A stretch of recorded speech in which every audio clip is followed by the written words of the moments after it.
जय श्री राम दोस्तों। रामायण और रामचरितमानस के अलावा भगवान राम के चरित्र का वर्णन कई और ग्रंथों और पौराणिक गाथाओं में मिलता है। ऐसी ही प्रचलित कथा कुंभकर्ण के एक ऐसे पुत्र की है जिसका वध माता सीता ने किया था। आज हम उसी के बारे में आपको बताएंगे।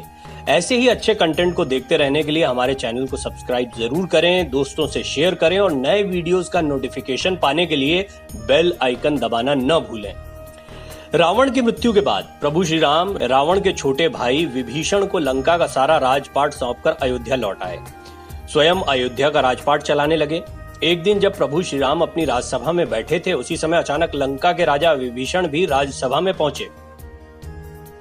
सभा में पहुंचते ही विभीषण प्रभु श्री राम से गुहार लगाकर कहने लगे कि हे प्रभु, मेरी रक्षा कीजिए। लंका में कुंभकर्ण के पुत्र मूलकासुर ने आफत मचा रखी है। कुंभकर्ण का पुत्र था मूलकासुर। विभीषण ने प्रभु श्री राम को बताया कि कुंभकर्ण का ये मूलकासुर नामक पुत्र असल में मूल नक्षत्र में पैदा हुआ था, जिसकी वजह से कुंभकर्ण ने इसे जंगल में फेंकवा दिया था।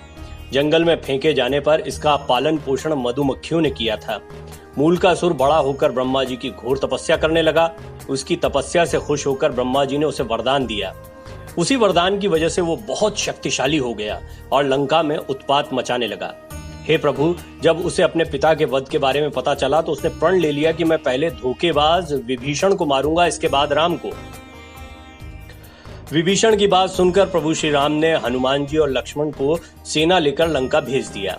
इधर जैसे ही मूलकासुर को राम की सेना के आने की बात पता चली तो वो भी अपनी सेना के साथ लंका के बाहर आ गया। दोनों सेनाओं के बीच करीब 7 दिनों तक घोर युद्ध चलता रहा, लेकिन मूलकासुर अकेले ही श्री राम जी की सेना पर भारी पड़ रहा था। मूलकासुर को स्त्री के हाथों मरने के लिए मिला था वरदान। उधर प्रभु श्री राम जब अपने मंत्रियों सहित लंका पहुंचे तो उन्हें भी युद्ध के बारे में पता चला, जिससे वो चिंतित हो गए। उसी समय ब्रह्मा जी वहां आए। प्रभु श्री राम से कहने लगे कि हे भगवान, इसे मैंने स्त्री के हाथों से मरने का वरदान दिया है, इसीलिए आप माता सीता को यहाँ बुलाकर उनसे ही इसका वध करवाइए। ब्रह्मा जी की बात सुनकर प्रभु श्री राम ने हनुमान जी को अयोध्या भेजकर माता सीता को लंका बुलाया।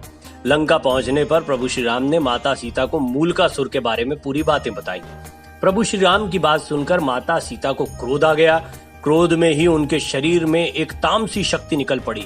ये शक्ति माता सीता की छाया में चंडी का रूप धारण कर लंका की तरफ बढ़ चली।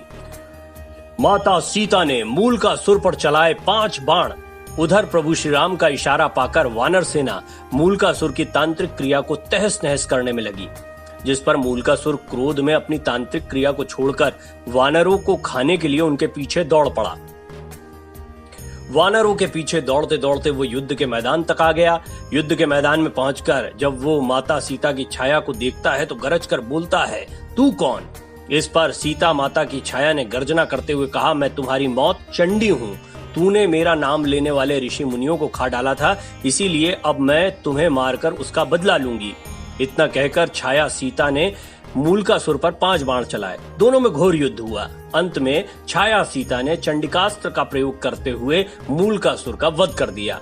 मूलकासुर का वध करने के बाद छाया सीता वापस लौटकर माता सीता के शरीर में विलीन हो गई। ये एक पौराणिक गाथा है।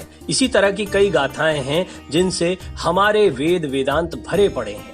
ऐसी ही गाथाओं को हम आपके समक्ष रखते रहेंगे। अपना प्रेम और स्नेह देने के लिए आपका हृदय से आभार। जय श्री राम। वेब दर्शन का कंटेंट आपको पसंद आता है? इसी तरह अपना प्यार और स्नेह देते रहें। चैनल को शेयर, सब्सक्राइब और वीडियो को लाइक करना न भूलें।